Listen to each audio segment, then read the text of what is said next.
Right, two things I want to talk about this week that affected the SEND community. Firstly, we have the King reference the SEND reforms in his speech, and I cannot not mention the He Said, She Said podcast that has been called out by the SEND community after laughing at children starting in schools and nappies and are unable to feed themselves. I think that particular issue goes much deeper. It highlights a culture of parent blaming that families of disabled children face all the time. And honestly, I know you're all bright people, so I really think you need to start looking in another direction. The SEND crisis was not created because parents suddenly decided they wanted their children travelling an hour away from home to access education. Parents did not create a system where children are left without support. Parents did not decide to stretch schools beyond capacity while cutting funding and reducing suitable provision in local communities. Those decisions were made by people in power.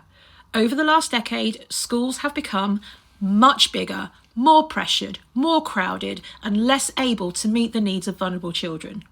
There were always going to be consequences to that, and we're seeing that today. An 11-year-old child should not be expected to sink or swim in schools that are now bigger than some universities. And right now, more children are sinking than ever before. Not because parents are lazy, not because children don't want to be with their friends, not because families enjoy fighting for support, but because school no longer feels safe or accessible for many children with complex needs. And the children most at risk are often the quiet ones. The children with internalised anxiety, the children who are masking, the children going under the radar because they're not disruptive enough to trigger attention. That is exactly why children need legally enforceable rights to support. Because without accountability, vulnerable children will continue to be missed.